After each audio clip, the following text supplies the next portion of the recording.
أعوذ بالله من الشيطان الرجيم. بسم الله الرحمن الرحيم.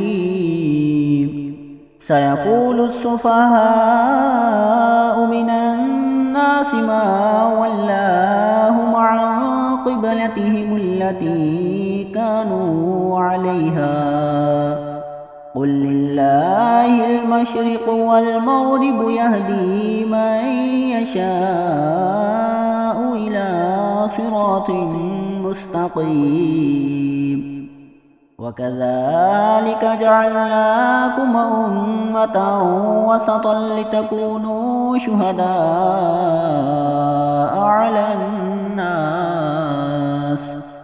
على الناس ويكون الرسول عليكم شهيدا.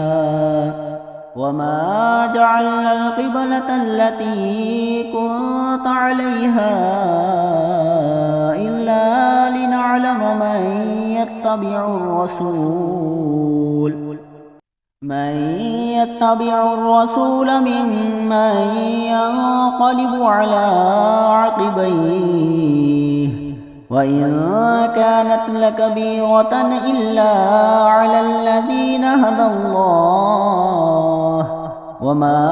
كان الله ليضيع إيمانكم إن الله بالناس لرءوف رحيم. قد نرى تقلب وجهك في السماء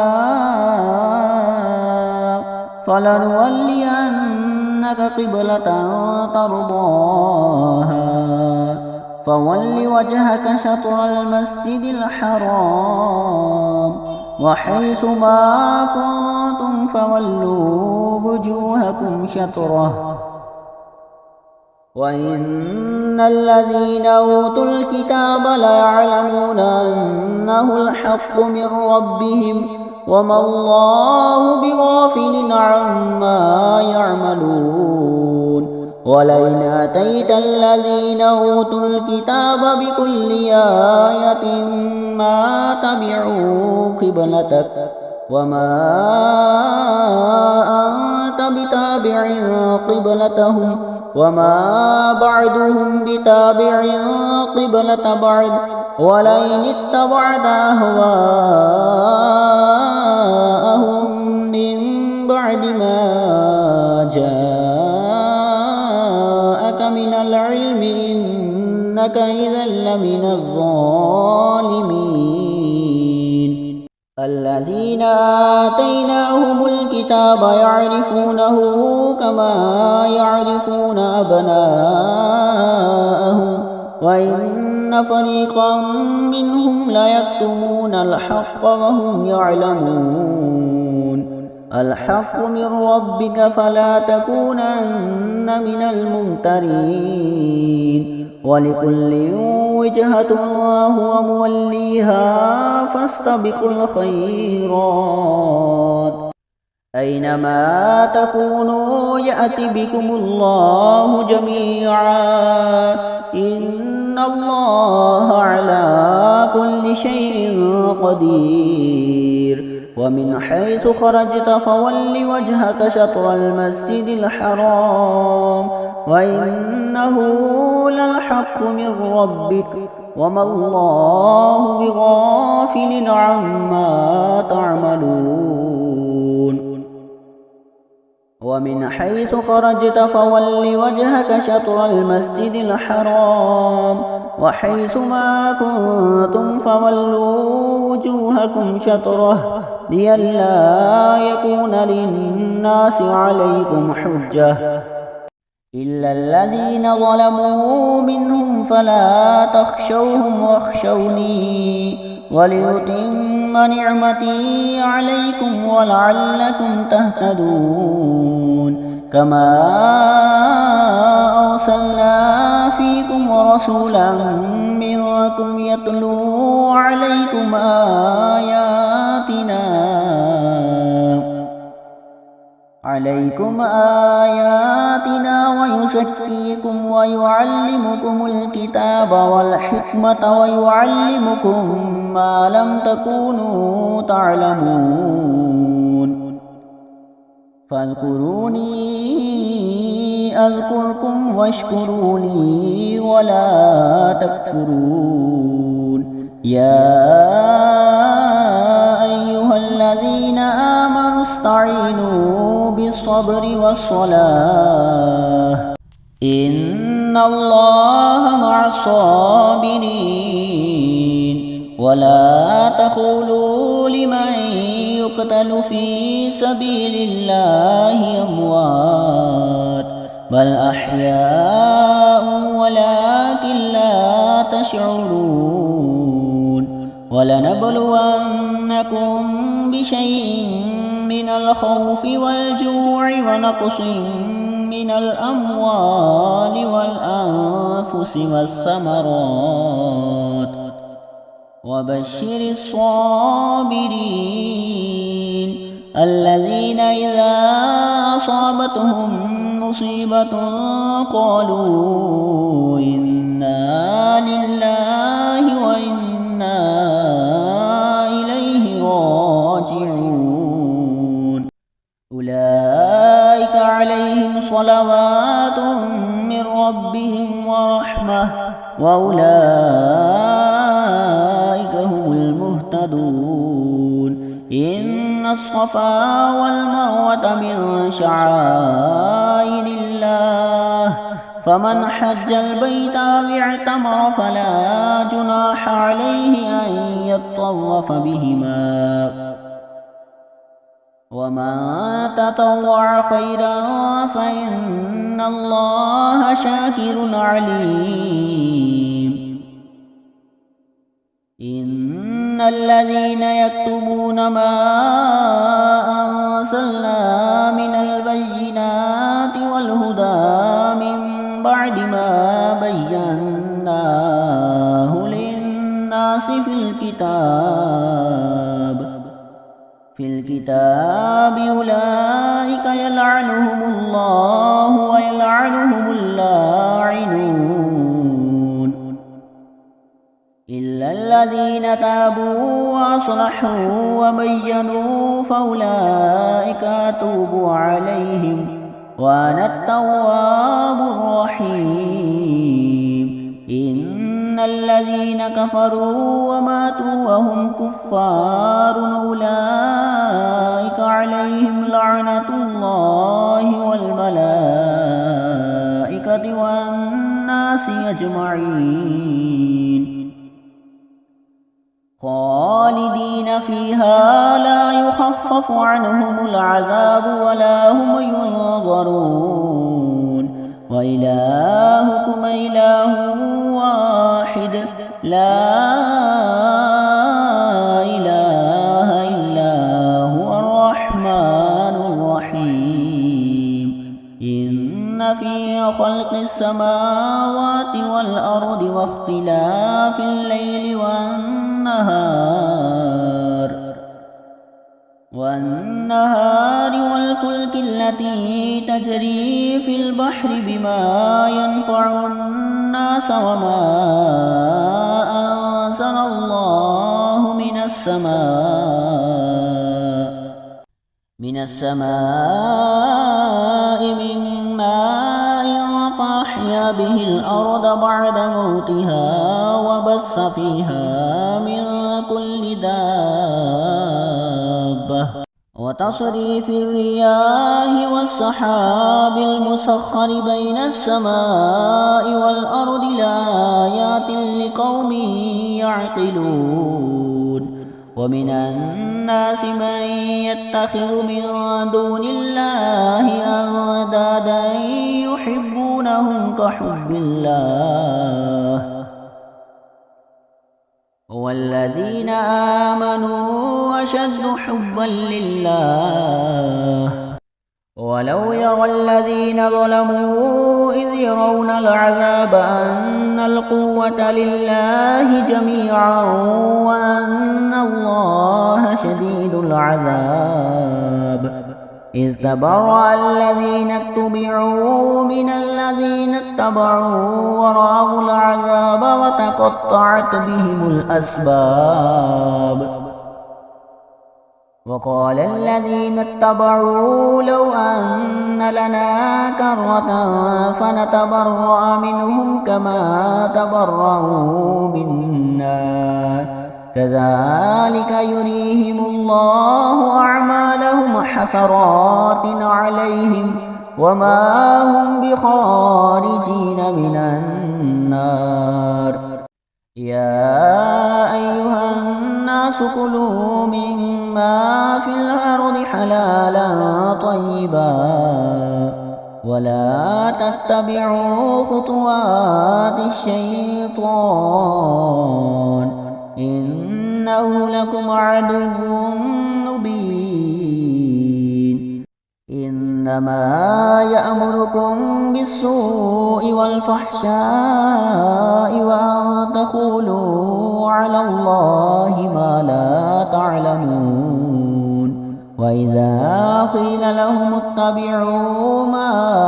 أنزل الله قالوا بل نتبع ما ألفينا عليه آباءنا أولو كان آباؤهم لا يعقلون شيئا ولا يهتدون ومثل الذين كفروا كمثل الذي ينعق بما لا يسمع إلا دعاء ونداء صم بكم عمي فهم لا يعقلون يا أيها الذين آمنوا كلوا من طيبات ما رزقناكم واشكروا لله إن كنتم إياه تعبدون إنما حرم عليكم الميتة والدم ولحم الخنزير وما أهل به لغير الله فمن اضطر غير باغ ولا عاد فلا إثم عليه إن الله غفور رحيم إن الذين يكتمون ما أنزل الله من الكتاب ويشترون به ثمنا قليلا أولئك ما يأكلون في بطونهم إلا النار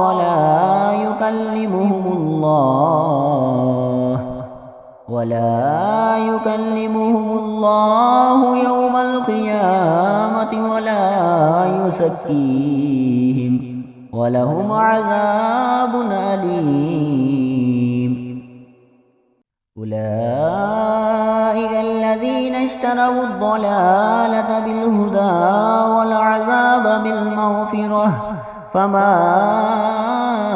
أصبرهم على النار ذلك بأن الله نزل الكتاب بالحق وإن الذين اختلفوا في الكتاب لفي شقاق بعيد ليس البر أن تولوا وجوهكم قبل المشرق والمغرب ولكن البر من آمن بالله واليوم الآخر والملائكة والكتاب والنبيين وآتى المال على حبه ذوي القربى واليتامى والمساكين وابن السبيل والسائلين وفي الرقاب وأقام الصلاة وآتى الزكاة والموفون بعهدهم إذا عاهدوا والصابرين في البأساء والضراء وحين البأس أولئك الذين صدقوا وأولئك هم المتقون. يا أيها الذين آمنوا كتب عليكم القصاص في القتلى الحر بالحر والعبد بالعبد والأنثى بالأنثى فمن عفي له من أخيه شيء فاتباع بالمعروف وأداء إليه بإحسان ذلك تخفيف من ربكم ورحمة فمن اعتدى بعد ذلك فله عذاب أليم. ولكم في القصاص حياة يا أولي الألباب لعلكم تتقون. كتب عليكم إذا حضر أحدكم الموت إن ترك خيرا الوصية للوالدين والأقربين بالمعروف حقا على المتقين. فمن بدله بعدما سمعه فإنما إثمه على الذين يبدلونه إن الله سميع عليم. فمن خاف من موص جنفا أو إثما فأصلح بينهم فلا إثم عليه إن الله غفور رحيم. يا أيها الذين آمنوا كتب عليكم الصيام كما كتب على الذين من قبلكم لعلكم تتقون. أياما معدودات فمن كان منكم مريضا أو على سفر فعدة من أيام أخر وعلى الذين يطيقونه فدية طعام مسكين فمن تطوع خيرا فهو خير له وأن تصوموا خير لكم إن كنتم تعلمون. شهر رمضان الذي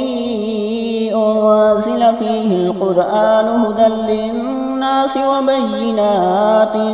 من الهدى والفرقان فمن شهد منكم الشهر فليصمه ومن كان مريضا أو على سفر فعدة من أيام أخر يريد الله بكم اليسر ولا يريد بكم العسر ولتكملوا العدة ولتكبروا الله على ما هداكم ولعلكم تشكرون.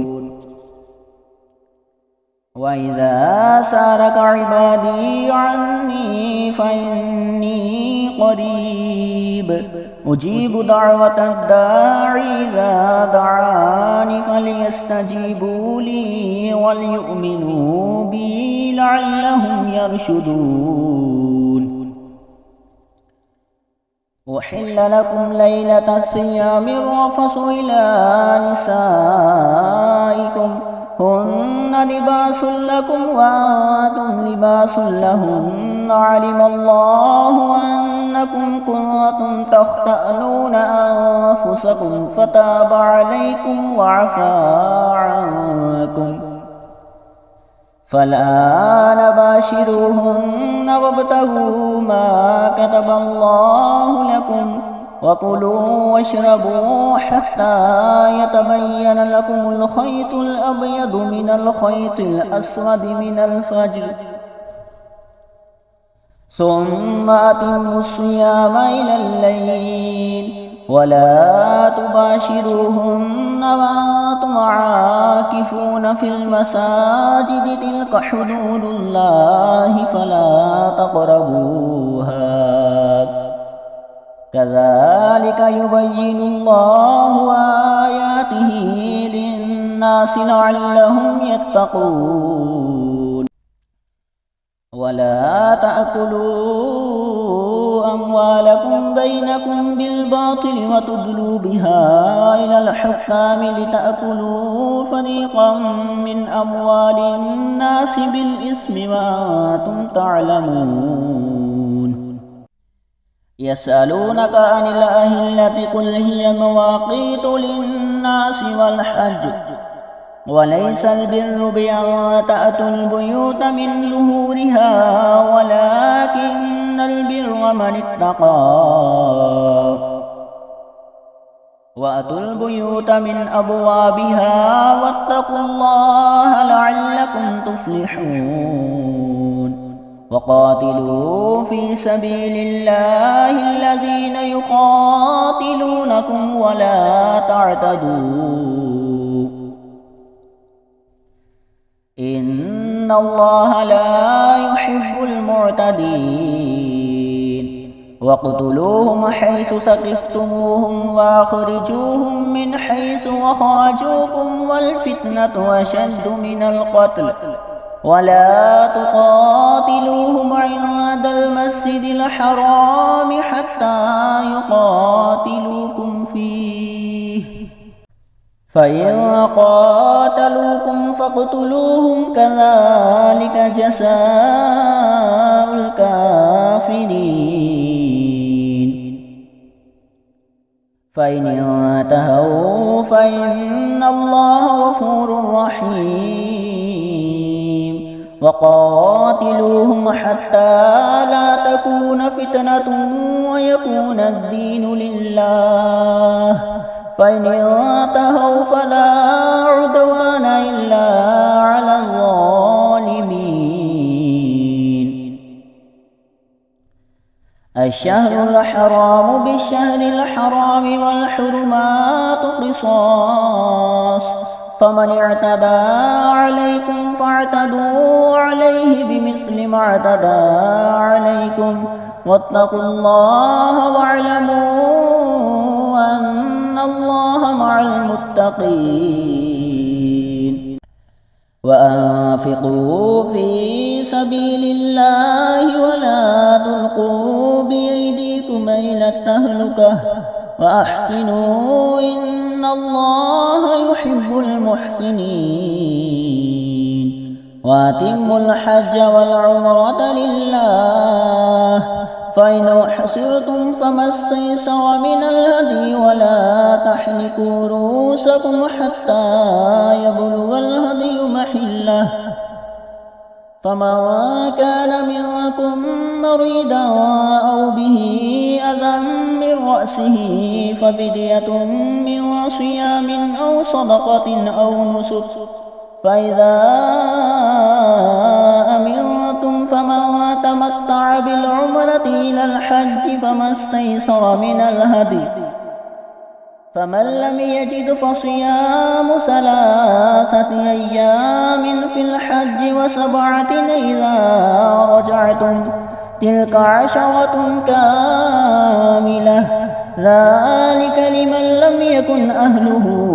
حاضر المسجد الحرام واتقوا الله واعلموا أن الله شديد العقاب الحج أشهر معلومات فمن فرض فيهن الحج فلا رفث ولا فسوق ولا جدال في الحج وما تفعلوا من خير يعلمه الله وتزودوا فإن خير الزاد التقوى واتقون يا أولي الألباب ليس عليكم جناح أن تبتغوا فضلا من ربكم فإذا أفضتم من عرفات فاذكروا الله عند المشعر الحرام واذكروه كما هداكم وإن كنتم من قبله لمن الضالين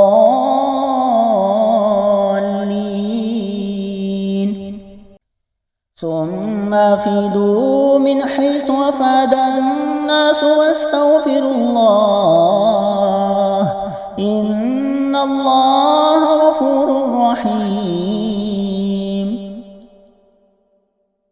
فإذا قضيتم مناسككم واذكروا الله كذكركم آباءكم أو أشد ذكرا فمن الناس من يقول ربنا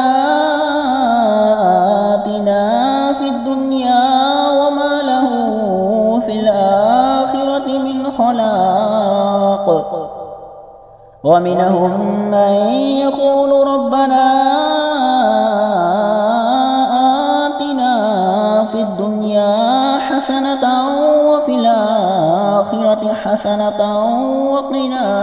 عذاب النار أولئك لهم نصيب مما كسبوا والله سريع الحساب واذكروا الله في أيام معدودات فمن تعجل في يومين فلا إثم عليه ومن تأخر فلا إثم عليه لمن اتقى واتقوا الله واعلموا أنكم إليه تحشرون ومن الناس من يعجبك قوله في الحياة الدنيا ويشهد الله على ما في قلبه وهو ألد الخصام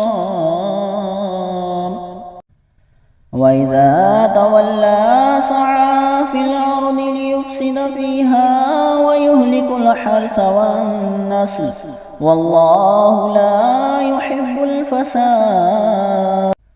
وإذا قيل له اتق الله أخذته العزة بالإثم فحسبه جهنم ولبئس المهاد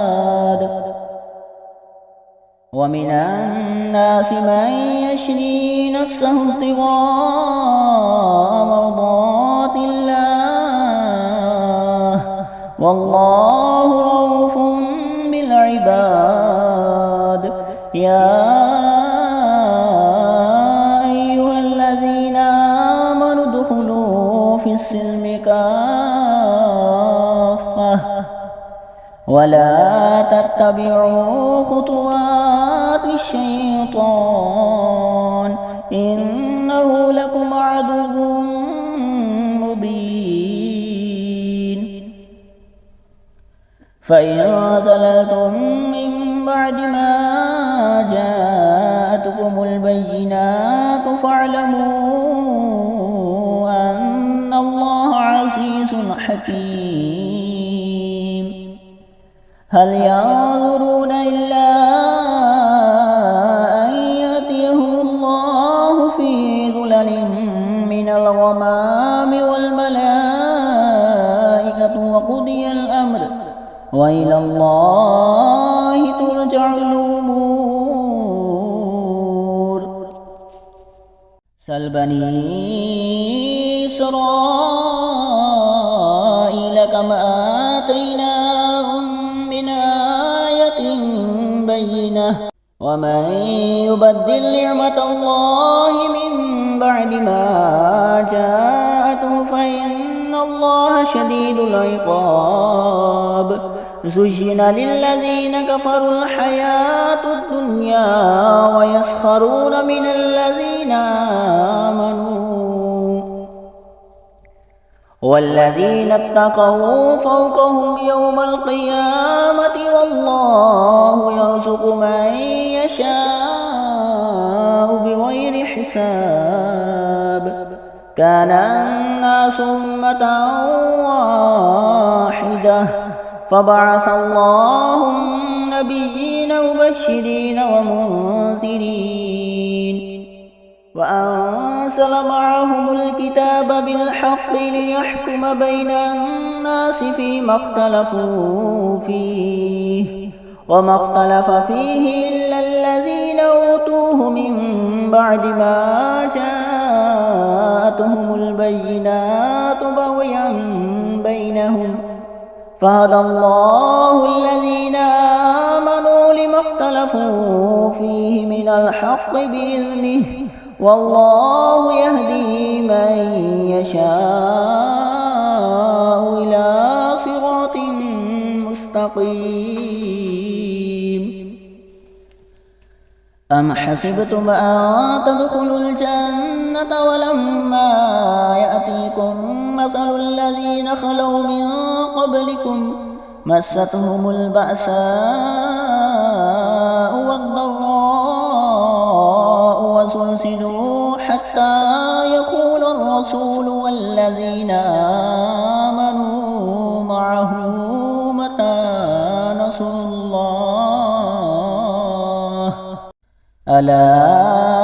إن نصر الله قريب يسألونك ماذا ينفقون قل ما أنفقتم من خير فللوالدين والأقربين واليتامى والمساكين وابن السبيل وما تفعلوا من خير فإن الله به عليم كتب عليكم القتال وهو كره لكم وعسى أن تكرهوا شيئا وهو خير لكم وعسى أن تحبوا شيئا وهو شر لكم والله يعلم وأنتم لا تعلمون يسألونك عن الشهر الحرام قتال فيه قل قتال فيه كبير وصد عن سبيل الله وكفر به والمسجد الحرام وإخراج أهله منه أكبر عند الله والفتنة أكبر من القتل ولا يزالون يقاتلونكم حتى يردوكم عن دينكم إن استطاعوا ومن يرتد منكم عن دينه فيمت وهو كافر فأولئك حبطت أعمالهم في الدنيا والآخرة وأولئك أصحاب النار هم فيها خالدون إن الذين آمنوا والذين هاجروا وجاهدوا في سبيل الله أولئك يرجون رحمة الله والله غفور رحيم يسألونك عن الخمر والميسر قل فيهما إثم كبير ومنافع للناس وإثمهما أكبر من نفعهما ويسألونك ماذا ينفقون قل العفو وكذلك يبين الله لكم الآيات لعلكم تتفكرون في الدنيا والآخرة ويسألونك عن اليتامى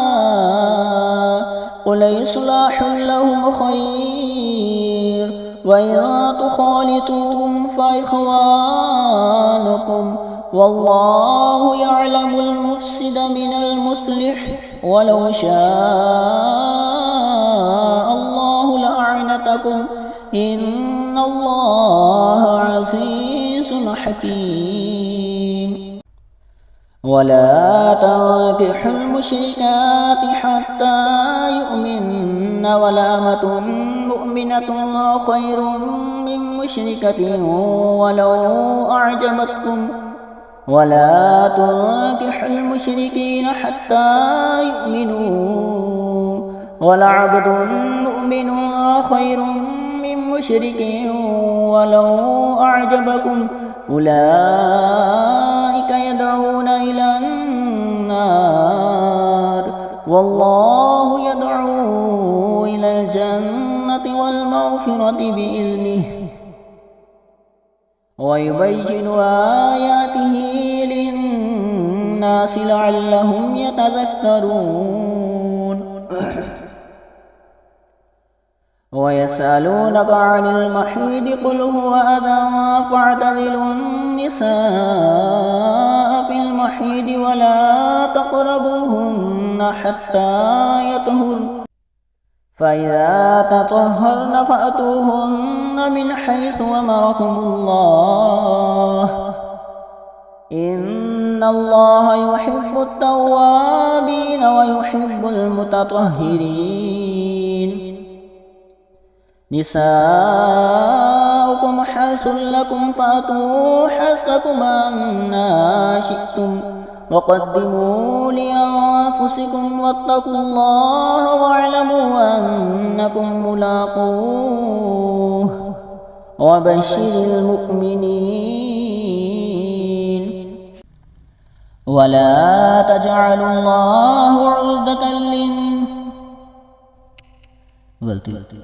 ولا تجعلوا الله عرضة لأيمانكم أن تبروا وتتقوا وتصلحوا بين الناس والله سميع عليم. لا يؤاخذكم الله باللغو في أيمانكم ولكن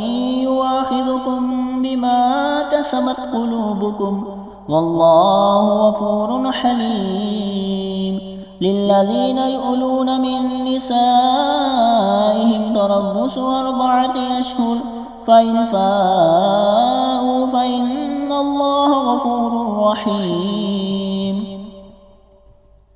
وإن عزموا الطلاق فإن الله سميع عليم. والمطلقات يتربصن بأنفسهن 3 قروء ولا يحل لهن أن يكتمن ما خلق الله في أرحامهن إن كن يؤمن بالله واليوم الآخر وبعولتهن أحق بردهن في ذلك إن أرادوا إصلاحا ولهن مثل الذي عليهن بالمعروف وللرجال عليهن درجة والله عزيز حكيم. الطلاق 2 فإمساك بمعروف أو تسريح بإحسان ولا يحل لكم أن تأخذوا مما آتيتموهن شيئا إلا أن يخافا ألا يقيما حدود الله فإن خفتم ألا يقيما حدود الله فلا جناح عليهما فيما افتدت به تلك حدود الله فلا تعتدوها ومن يتعد حدود الله فأولئك هم الظالمون. فإن طلقها فلا تحل له من بعد حتى تنكح زوجا غيره فإن طلقها فلا جناح عليهما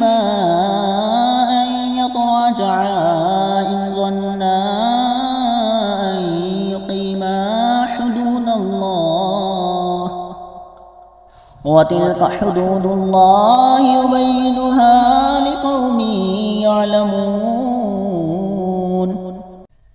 وإذا طلقتم النساء فبلغن أجلهن فأمسكوهن بمعروف أو سرحوهن بمعروف ولا تمسكوهن ضرارا لتعتدوا ومن يفعل ذلك فقد ظلم نفسه. ولا تتخذوا آيات الله هزوا واذكروا نعمة الله عليكم وما أنزل عليكم من الكتاب والحكمة يعظكم به واتقوا الله واعلموا أن الله بكل شيء عليم. وإذا طلقتم النساء فبلغن أجلهن فلا تعضلوهن أن ينكحن أزواجهن إذا تراضوا بينهم بالمعروف ذلك يوعظ به من كان منكم يؤمن بالله واليوم الآخر ذلكم أزكى لكم وأطهر والله يعلم وأنتم لا تعلمون. والوالدات يرضعن أولادهن حولين كاملين لمن أراد أن يتم الرضاعة وعلى المولود له رزقهن وكسوتهن بالمعروف لا تكلف نفس إلا وسعها لا تدار والدة بولدها ولا مولود له بولده وعلى الوارث مثل ذلك فإن أرادا فصالا عن تراض منهما وتشاور فلا جناح عليهما. وإن أردتم أن تسترضعوا أولادكم فلا جناح عليكم إذا سلمتم ما آتيتم بالمعروف واتقوا الله واعلموا أن الله بما تعملون بصير. والذين يتوفون منكم ويذرون أزواجا يتربصن بأنفسهن 4 أشهر وعشرا فإذا بلغن أجلهن فلا جناح عليكم فيما فعلن في أنفسهن بالمعروف والله بما تعملون خبير. ولا جناح عليكم فيما عرضتم به من خطبة النساء أو أكننتم في أنفسكم علم الله أنكم ستذكرونهن ولكن لا تواعدوهن سرا إلا أن تقولوا قولا معروفا ولا تعزموا عقدة النكاح حتى يبلغ الكتاب أجله واعلموا أن الله يعلم ما في أنفسكم فاحذروه واعلموا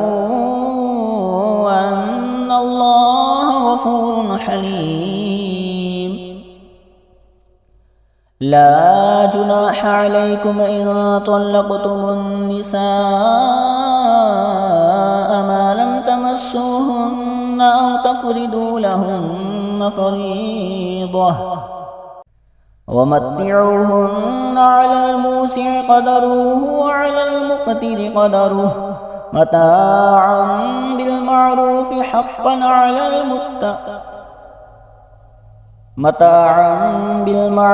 حقا على المحسنين. وإن طلقتموهن من قبل أن تمسوهن وقد فرضتم لهن فريضة فنصف ما فرضتم إلا أن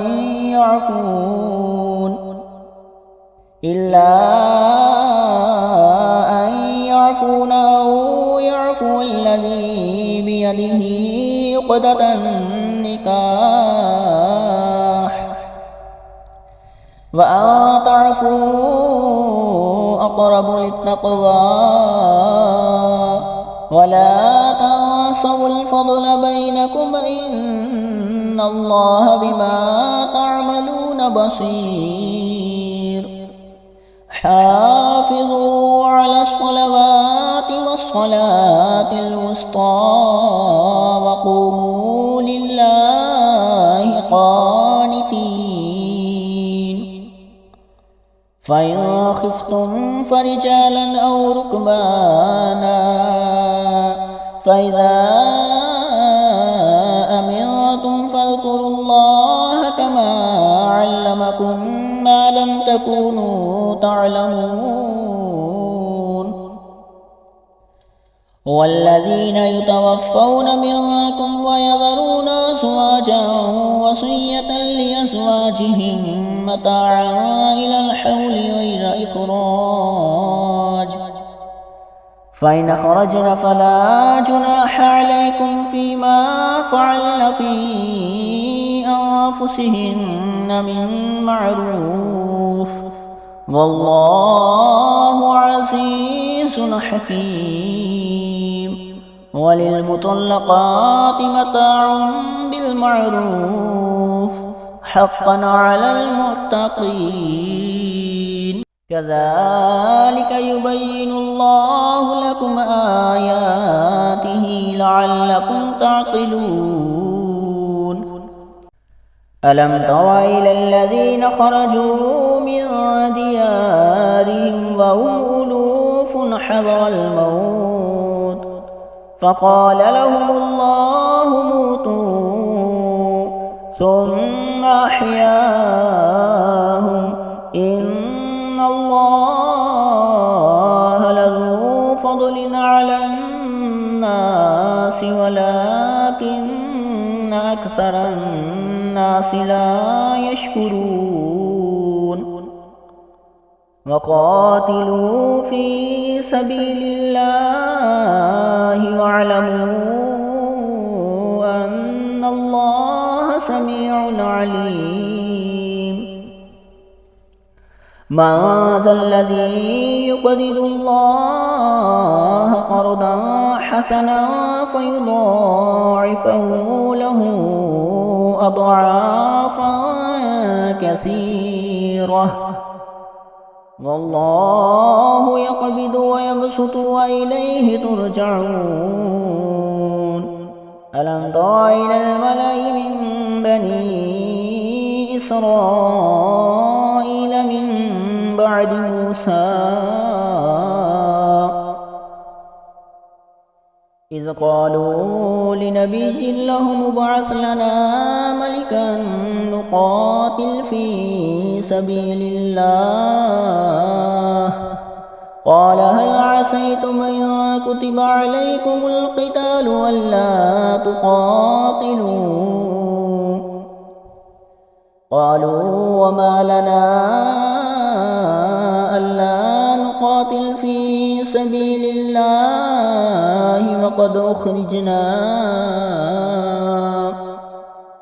وقد أخرجنا من ديارنا وأبنائنا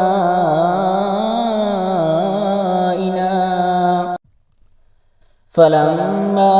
كتب عليهم القتال تولوا إلا قليلا منهم والله عليم بالظالمين. وقال لهم نبيهم إن الله قد بعث لكم طالوت ملكا. قالوا أنى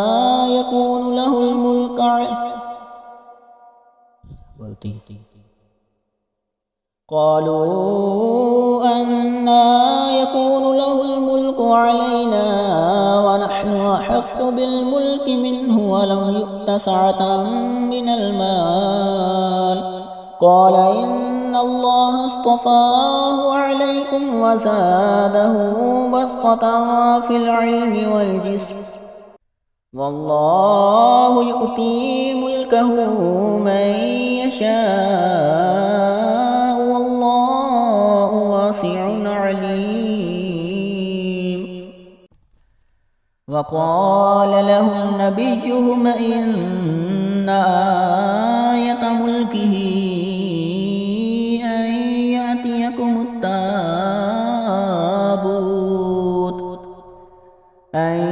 يأتيكم التابوت فيه سكينة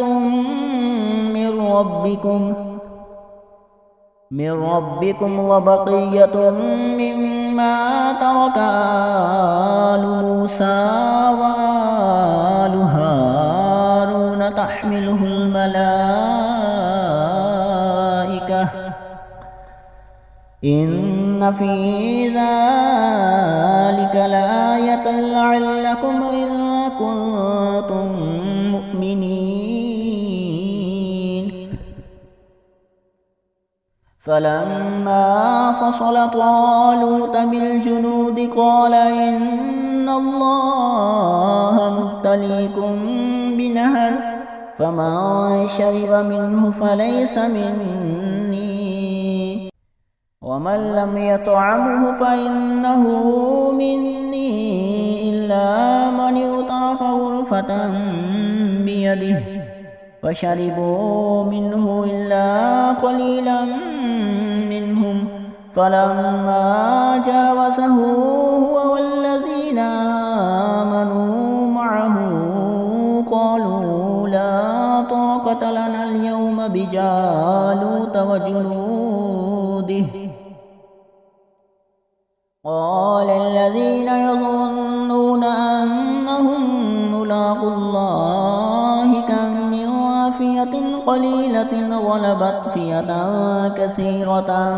بإذن الله والله مع الصابرين.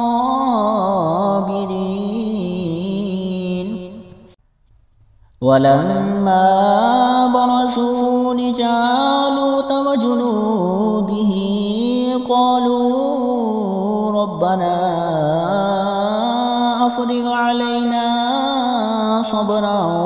وثبت أقدامنا وانصرنا على القوم الكافرين. فهزموهم بإذن الله وقتل داود جالوت وآتاه الله الملك والحكمة وعلمه مما يشاء. ولولا دفع الله الناس بعدهم ببعض لفسدت الأرض